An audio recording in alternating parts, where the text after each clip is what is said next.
Oi, pessoal! Como eu falei, estou voltando aqui com o mito de Narciso e de Eco, mas antes eu queria falar um pouco sobre o termo narcisista.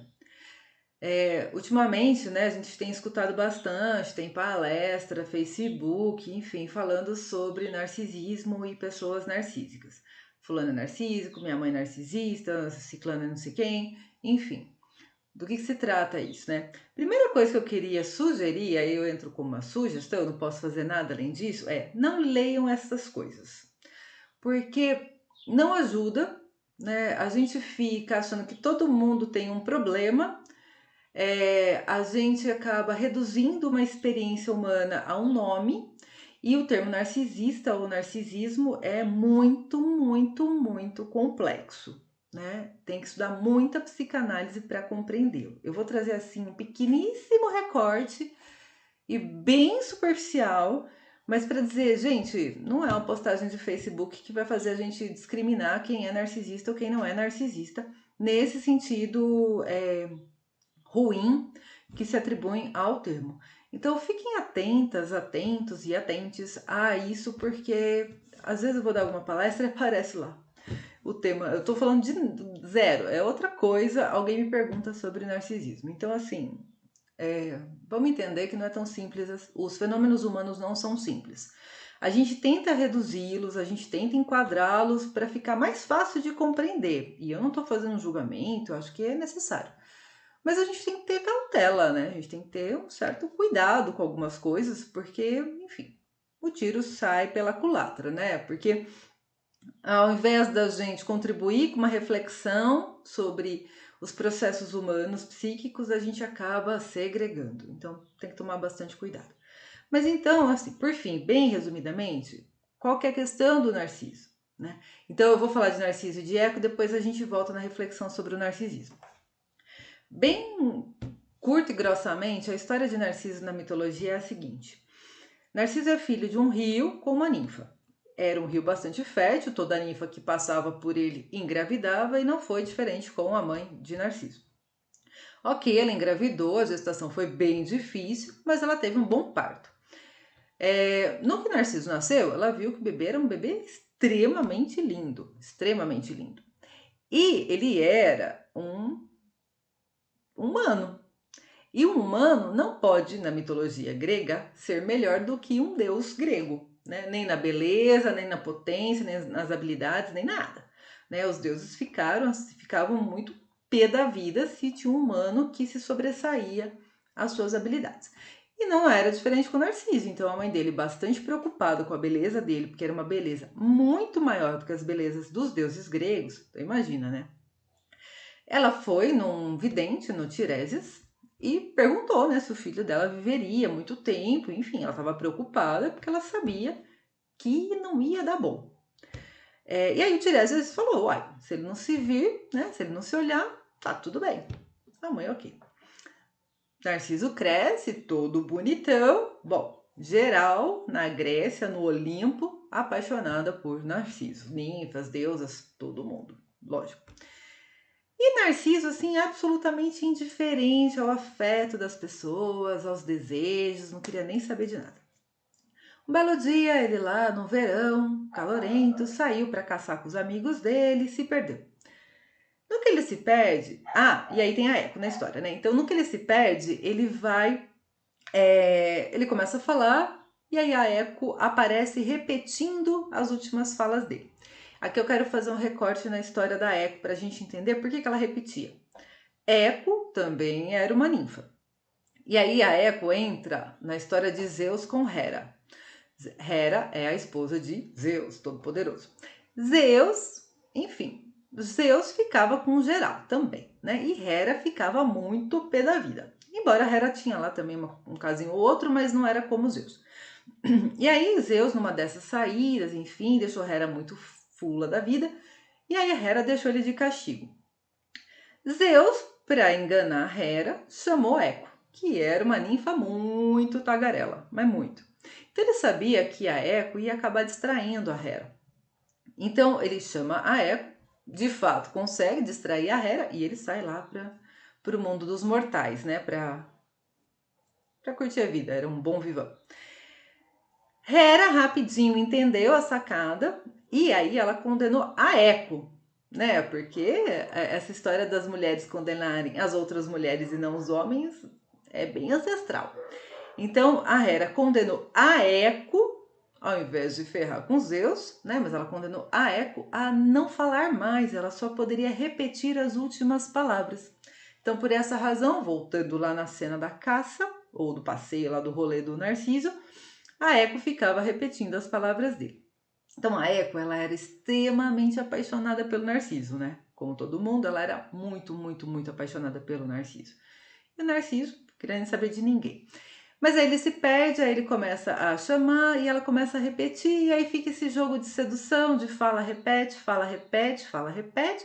Ele ali meio que brincando com a cena e ela cada vez mais apaixonada, eis que ele vai embora.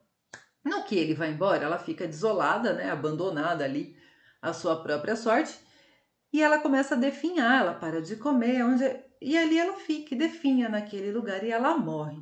E no lugar onde ela morre, cria-se um rochedo, né, que são os ecos. Eu acho muito interessante, né, a maneira como a gente vai explicando algumas coisas pelas mitologias. Enfim, o que acontece com o eco? A Eco morreu, então virou um rochedo onde as pessoas que segue, né, reproduzindo as últimas palavras. E as outras ninfas ficaram muito fulas também com o Narciso pelo que aconteceu com a Eco e porque ele era muito indiferente, ele estava nem aí para nada. E aí elas foram para Nêmesis. Nêmesis é a deusa da justiça e da vingança. Então elas foram falar com Nêmesis sobre a situação da Eco. E Nêmesis, lógico, né, rogou uma praga lá contra Narciso. Tempos passaram, novamente, um novo verão, Narciso sai para dar o rolê com os amigos dele, beleza? Se perde de novo, sei lá, saiu para andar em algum lugar. E aí ele encontra uma fonte de água, estava muito quente, ele resolveu beber água e ele encontra uma fonte de água muito, muito límpida. E no que ele se debruça para tomar água, ele se vê. No que ele se vê, ele se apaixona, que era a maldição que o Tiresias falou, né? Se ele não se vir, ok. Mas Nêmesis fez a maldição pelo que ele fez com Eco. Então, no que ele se viu, ele ficou apaixonado por ele mesmo e ele se afogou na própria imagem, na própria sombra refletida nesta água límpida da fonte. As pessoas procuravam por ele, né, pelo corpo dele, ele não aparecia mais, e no lugar daquela fonte onde ele morreu tinha uma flor amarela, que é a flor de Narciso. Então, essa é a história, rapidinho, de Eco e de Narciso. E o que ela nos ensina? Então, trazendo a mitologia para o campo da realidade. Então, vamos voltar para a história narcisista, né? Percebam, o Narciso, ele tinha uma questão de amor próprio, que é importante, mas era muito inflamado. Então, um aspecto narcisista, ele é importante para que a gente possa reconhecer o nosso valor, para que a gente possa estabelecer limites, para que a gente possa entender o que é bom e o que é mal. Se a gente não tem um aspecto narcisista, qual é o aspecto que vai prevalecer? Da Eco, que é a contraparte de Narciso. Então, se me falta Narciso, se me falta essa energia narcísica, né? Sobra energia de Eco. Se sobra energia de Eco, o que me resta?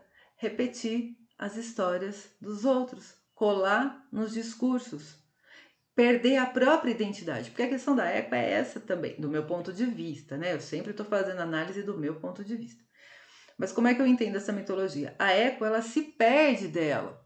Falta nela um aspecto narcisista. Por isso que ela projeta em Narciso, né? Porque ela se perde dela, ela se perde dos valores dela e ela se joga absolutamente para os valores de Narciso. Ela fica em devoção, né, nesse amor por Narciso. Então, quantas vezes na vida a gente também, em devoção a um outro, filho, trabalho, companheira, companheiro, seja lá o que for, a gente se perde de si. Então, quantas vezes na vida a gente vive em si essa energia de eco, de não entender os próprios discursos, as próprias palavras e repetir a palavra do outro, repetir a história do outro, ir na ideia do outro, abrir mão de si, dos seus próprios desejos para atender o desejo do outro. Quantas vezes a gente não faz isso? E eu não estou dizendo se é bom, se é ruim, não é disso que se trata. Estou dizendo que, em alguma medida, essa energia narcisista ela é importante para voltar a gente para o eixo e falar, pera um pouquinho, é isso que eu quero, é isso que eu desejo, é isso que eu penso, quem sou eu aqui na fila do pão? Então, nem tanto a Eco, nem tanto a Narciso, né, gente? É muito importante essa vivência narcisista, num narcisismo saudável, em que eu entenda o que é bom para mim, entendendo também o espaço do outro e respeitando o outro, porque eu acho que aí entra a energia de Eco. É Eco que faz essa, opa, tem um outro na história. Então, o Narciso precisava da energia de Eco porque ele não reconhecia ninguém. Eco reconhecia todo mundo, né? Especialmente Narciso. Então, se a gente juntar essas duas forças, a gente consegue minimamente encontrar uma ponte, que eu não gosto de chamar de meio do caminho, que nem sempre é o meio do caminho e nunca é reto, né? Mas uma ponte que nos leva um tanto para lá, um tanto para cá, na medida em que a vida vai convocando a gente para lá ou para cá. Então, para fechar esse vídeo, que sempre fica longo, paciência, não tem como falar dessas coisas em 2 minutos de TikTok, ou nem sei quantos minutos são. O que a gente precisa entender que quando a gente está numa sensação de amor próprio, isso é muito importante para preservar o nosso ego, preservar o nosso espaço psíquico. Contudo, eu preciso entender se esse movimento autocentrado não faz com que eu atinja e fira outras pessoas, né? Como o Narciso, era indiferente. Então é esse o ponto que a gente tem que fazer um ajuste. E também entender que um aspecto de ego é importante, tem hora que a gente tem que estar devotado para o outro, tem que estar olhando para a necessidade do outro, tem que ouvir o que o outro quer, é como é que a gente pode contribuir, né, com a história do outro, mas sem perder de si, né, sem se perder nesse processo de uma jornada do outro também. Então, as jornadas são caminhos que se cruzam e compõem, né? Eles se compõem, eles não se juntam. Eu não posso viver a estrada do outro e o outro não pode viver a minha estrada. Cada estrada é única e individual na nossa jornada de vida, mas elas caminham ao lado. Às vezes se separam, às vezes se juntam de novo e outras estradas vão sendo compostas. Então eu espero que esse vídeo nos ajude a refletir sobre o tanto de Narciso e o tanto de Eco que habita em cada um de nós na nossa estrada, tá bom? É isso. Até a próxima!